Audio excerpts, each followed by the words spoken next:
በስመ አብ ወወልድ ወመንፈስ ቅዱስ አሃዱ አምላክ። ስንክሳር ዘወርሃ ሐምሌ ዕለት 17 ሐምለ። በዛ ዕለት እዚኣ ቅድስት አፎምያ ሰማዕትነት ተቐበለት። ነዛ ቅድስት እዚኣ ሓደ ካብ መኳንንቲ ዲዮቅልጥያኖስ ቀጽዓ። ንሱ ከዓ ንቅዱሳን ሰማዕታት ሰናስል ሓጺን ኣብ ክሳውድ ደም እትዮም ኣሲሮም ከመኽላባት ሲሒቦሞም ክኸዱ ከለዉ ሓልፍ ከሎ ረኣየቶ እሞ ምስ ረኣየቶም ነዛ ቅድስቲ ብፍቕሪ እግዚአብሔር ልባ ተቓጸለ። በኣቶም ከዓ ሓዘነት። ንዲዮቅልጥያኖስን ንርኹሳት ጣዖታቱን ከዓ ረገመቶም። ደጊማ እውን ነቲ ሒዝዎም ዘሎ ገዛኢ ከምዚ ክትብል ረገመቶ፣ ኣንታ ልብኻ ከም እምኒ ዝኾነ ምሕረት ርህራሄ ዘይብልካ ነዞም ሰባት ይቕረዶ ኣይትብለሎምን? ንኣምላኽ ከየጥፍኣካ ዶ ኣይትፈርሆን በለቶ። ዲዮቅልጥያኖስ ምስ ሰምዐ ፀዊዑ ናብኡ ኣምፅኣ። ብዛዕባ ሃይማኖታ ሓተታ፣ ንሳ ድማ ኣይከሓደትን። ኣብ ቅድሚኡ ክርስቲያን ከም ዝኾነት ተኣመነት። ብዝተፈላለየ ዓብይ መቕጻዕቲ ቀጽዕዋ፣ ብሓዊ ብስቕለት ሰቐይዋ። ብድሕሪዚ ናብ እቶን ሓዊ ደርበይዋ፣ ካብኡ እውን ወላ ሓንቲ ኣይተንክፋን። ሽዑ ኣብ ቅድሚ ኩሉ ህዝቢ ቆይማ ጸለየት። ኣብ ኩሉ ኣካላታ ድማ ብትእምርተ መስቀል ጌራ ኣማዕተበት። ነፍሳ ኸ ናብ ኢድ እግዚአብሔር ኣማዕቆበት። ጸሎታን በረኸታን ምሳና ይኹን ንዘለዓለም ዓለም ኣሜን።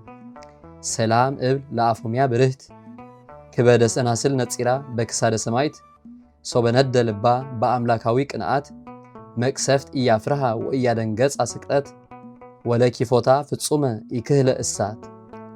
ሰላም እብል ንአፎምያ ብርህት ክብደት ሰናስል ርእያ ኣብ ክሳድ ሰማዕታት ልባ ምስ ረሰነ በአምላካዊ ቅንዓት መቕጻዕቲ ኣየፍርሃን ኣየደንገጻን እውን ስቕለት ክትንክፋውን ፍጹም ኣይከኣለን እሳት።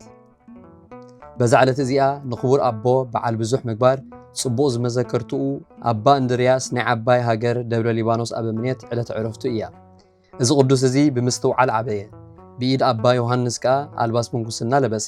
ኣካይድኡ ምስ ኣጸበቐ ተጋድሎ ምስ ኣብዝሐ ኣብ መንበር ክቡር ኣቦ ኣባ ተኽለ ሃይማኖት ተሾመ። ምስቶም 8 ኣበው መምህራን ምስኦም ተቖጽረ። ካብዛ ዓለም እዚ ዝግዕዘሉ ምስ ቀረበ ነፍሱ ናብ እግዚአብሔር ክትዓቢ ፍጻሜ ሞቱ ብግፍዒ ኾነ። እቲ ዝበዝሐ ቃላት ዕለት 17 ሐምለ ዝንበብ ኣብ መጽሓፍ ገድሉ ተጻሒፉ ኣሎ። በረኸቱ ምሳና ትኹን ንዘለዓለም ዓለም ኣሜን።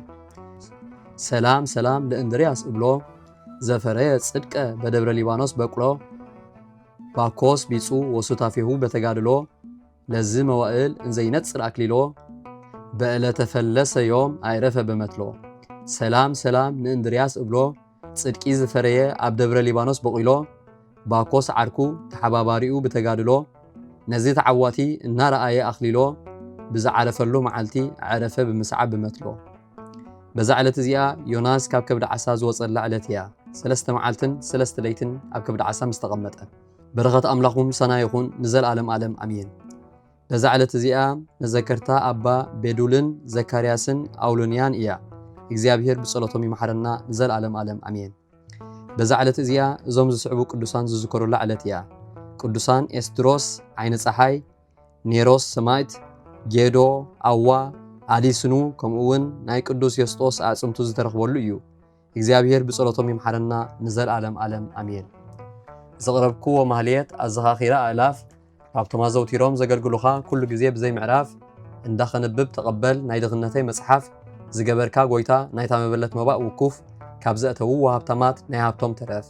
ቅዱሳን ነቢያት ሃዋርያቱን ሰባኽያን ሰማዕታት ምስ ጻድቃን ደናግል ከዓ መነኮሳቱን ሄራን ባርኾት ባርኹ ማሕበር ዘቅድስት ቤተ ክርስቲያን ካብ ዝዓበየ ሽማግለ ክሳብ ዝነኣሰ ህፃን ንዝፀሓፎ ብመጽሓፍ ንዘፀሓፎ እውን ብምድራስ ንዘንበቦ ንዝተርጎሞ ብልሳን ሓዲስ ንቓል እውን ዝሰምዐ ብእዝኒ መንፈስ ብጸሎት ኣዲኡ ማርያም ዓራቒት ካብ ኩሉ ምብኣስ ኣሕቢሩ ይምሓረና ኢየሱስ ክርስቶስ። ሰላም ንዓኹም ጻድቃን ምስ ሰማይት ዘዕረፍኩም በዛሎም ዕለት ንዓለም ዘሰነፍኩም ኢኹም ንስኻትኩም ብኩሉ ትዕግስት ኣብ ቅድሚ ፈጣሪ ለምኑ ብኩሉ ሰዓት ብዘይካ ንስሓ ንዓና ከይወስደና ሞት። ሰላም ንዓኹም ናይ ዛዕለት እዚኣ ጻድቃን ኩልኹም ሰብኡትን ኣንስትን በብኣስማትኩም ቅዱሳን ሰማይን ምድርን ማሕበር ስላሴ ንስኹም ምእንቲ ማርያም ኣዲኡ ዘክሩን ኣብ ጸሎትኩም ንኽትሕልውና ተማሕጺልና ኣሎና ብናይ ክርስቶስ ደም።